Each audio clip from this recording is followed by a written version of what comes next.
বাসায় যদি আলু আর চিকেন থাকে কিভাবে সহজে মজাদার রেসিপি রেডি করা যায় তা নিয়ে থাকবে আজকের ভিডিওটা। আমি কিভাবে বানালাম সব কিছু দেখাবো আজকে। আমি এখানে 4টা আলু সিদ্ধ করে নিয়েছি।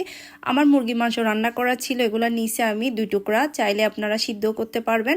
তারপর আলুগুলো ভালো করে আমি ডাইস করে ফেলছি। তারপর আমি এখানে পেঁয়াজ, কাঁচামরিচ, ক্যাপসিকাম কুচি দিয়ে দিলাম। তারপর স্বাদ মতো লবণ দিয়ে দিছি, আর মরিচের গুঁড়া, মশলার গুঁড়া, তারপর চাট মশলা দিছি সামান্য করে, না থাকলে স্কিপ করতে পারবেন। তারপর ব্ল্যাক পেপার দিলাম, সয়া সস দিলাম, আর আমি ভালো করে মেখে ফেলতেছি। আর মাংসগুলো আমি চিড়ে চিড়ে দিছি, এটা বলা হয় নাই আসলে। এখন মাঝখানে করে আমি চিজ দিয়ে দিলাম। চিজ দিলে এটা খাইতে কিন্তু অনেক বেশি ভালো লাগবে। চিজ যদি না থাকে এমনি তো বানালে কিন্তু অনেক মজা করে আপনারা খেতে পারবেন। এই জিনিসগুলো আসলেই মজাদার, ছোট বড় সবাই পছন্দ করে। তারপর আমি গুল গুল করে ফেলছি।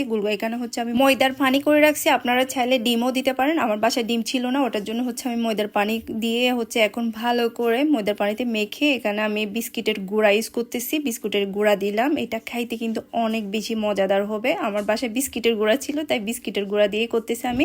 এখন আমি তেলে ফ্রাই করতেছি। দেখতেই পাচ্ছেন আমার একদিকে হয়ে যাওয়ার পর আমি আরেকদিকে উল্টাই দিচ্ছি। এটা কিন্তু অনেক মজাদার হয়েছিল। আর আপনারা বাসায় অবশ্যই ট্রাই করবেন। আমার ভিডিও কেমন লাগে আপনারা অবশ্যই কমেন্ট করে জানাবেন। ভিতরে চিজটা দেখতে এত যে সুন্দর লাগতেছে, আর খাইতে অনেক ইয়ামি ছিল। অনেক মজা করে খাইছি, গরম গরম খাইতে কিন্তু অনেক বেশি মজা। ওকে, আল্লাহ হাফেজ।